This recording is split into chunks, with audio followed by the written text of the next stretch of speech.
let's move on to education.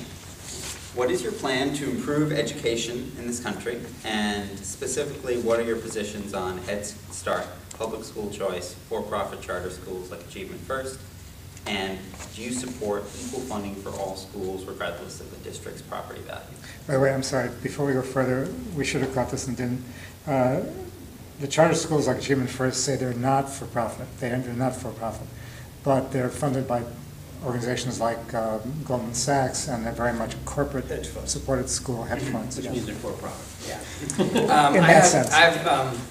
This is the one area where I feel like I have a lot of experience, having been a mayor of the city for 8 years and worked on a lot of these issues. So I would try not to give a really long answer, but I have really strong feelings about almost everything that's in this question. I think first and foremost, we have to be serious about investments in early childhood education. It's the best investment we can make in terms of educational outcomes. We make up for it and spend a lot more money later on by not investing in it properly.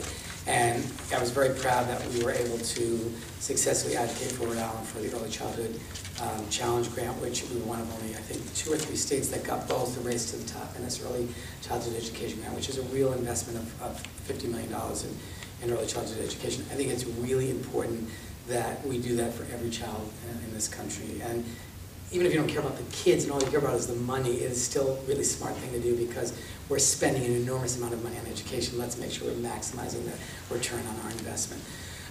And I also think that it's very important that we really think about education in the way that we've tried to think about it in Providence with the Providence After School Alliance, and that is building a system that takes care of kids from the moment they get up in the morning to the moment they go to bed at night. That it's not a system anymore, we have a school calendar that is based on an agricultural calendar, where kids used to work in the fields and work on farms, which is not the case for most kids anymore in urban areas or most areas, and we've never really changed even the time at which we deliver education to kids. But I think more than just the timing of it, we have a responsibility to create a learning environment that includes really a whole range of before school, after school, learning opportunities outside of school and lots of other areas, but really the way we've done it with the Providence After School Lines with after zones, which are hundreds of partners providing opportunities from sailing to art class to homework club, but really understanding that our kids need that kind of support and that it's not that parents who can't provide it love them any less than the other parents, but they're working 2 and 3 jobs. And there's virtually, it's very hard for one parent to support a family today. It's almost always the case that 2 parents have to work.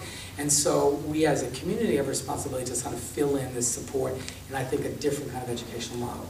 I'm a product of public schools. I went to public schools for my whole K through 12 education. I'm a big believer in public schools. I think charter schools, there are some great examples of charter schools. One of my frustrations with charter schools has always been the idea behind them is supposed to be a place for innovation and new ideas, which is great. But the real value is to take those lessons learned and scale it up to the public school system so that it's not just available to 30 kids who go to the system, but to the whole public school system. There are a lot of reasons that doesn't happen. Some of it is just sort of the kind of tension between the two and the distrust and stuff. One of the things I tried to do when I was mayor was create a council of all the schools in the city, religious schools, charter schools, public schools, to just force the conversation so that people would build relationships and get to know each other so that when something really great was happening at Coffee, they would learn about it and be able to use it in the public schools. So I think, I'm not sure, there are great examples. There's some good stuff happening, frankly, between Coffee and some of the Providence public schools, some really good sharing. So I think in those examples, every kid doesn't learn the same way, and having a portfolio of schools that are all different, that offer different ways of learning, different approaches is great. And seeding some innovations in different kind of environments, I think, is great. But I think we have to recognize that the overwhelming majority of kids will be educated in the public school system, and we have to be quick to take whatever lessons we learn in some of these other venues and scale them up and hold those schools accountable the same way we do our public schools. And I don't have firmly determined, unmovable positions on for-profits and not-for-profits. I've read reports that have suggested there are lots of deficiencies in for-profits and lots of reasons to question where the funding comes from. There are examples of some for-profits that have good outcomes. I think we just have to be really careful about ever going to a point where we start expecting or accepting the notion that there is a private right or worse, obligation to educate our kids. This is a public responsibility. It is one of the great cornerstones of our democracy, and so I just think we have to always be mindful of that and certainly benefit from and welcome the kind of innovations that they can bring sometime, but really this is a public function.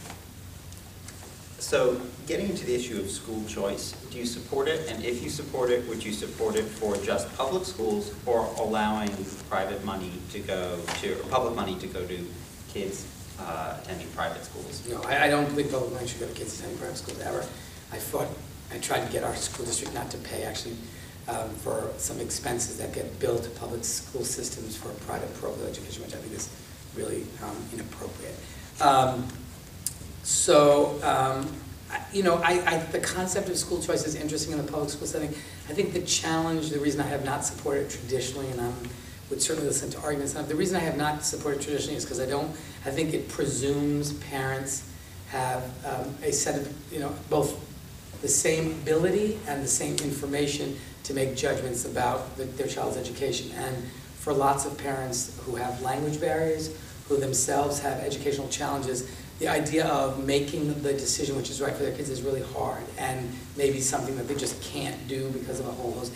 And so I think everyone sort of assumes, oh, this is a system where parents will make the choices that are best for their kids and will weed out bad schools and make, but that presumes a whole set of sharing of information and capability of parents in that setting, which I think is not the same for every kid. So could I imagine there's a public school choice system you could set up where you gave parents a counselor and interpreters to work through all these issues? Maybe, but you'd have to really show me that you were getting all the information so people could make the right decisions. And by the way, our goal ought to be making sure every single school in the public school system is an excellent school and every child, wherever they go, has access to the same high-quality public education.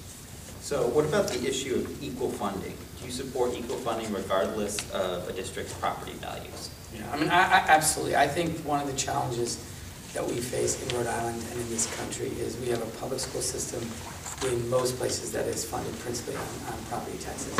And so we went from this moment in the Board of Education, Brown versus Board of Education, where we said we couldn't have segregated schools, we now have segregated school districts because of funding. And the wealthiest communities who have the greatest tax base have the ability to make the greatest investments in public education, and the poorest communities that have the most difficult and challenging tax base have the least resources. So it of course should never make a difference that the quality of your education depends on the zip code of your home address. And the system of relying on property taxes is a mistake, and we were, as a state, moving, one thought at one time, to a state funding system which would at least attempt to remove that inequality.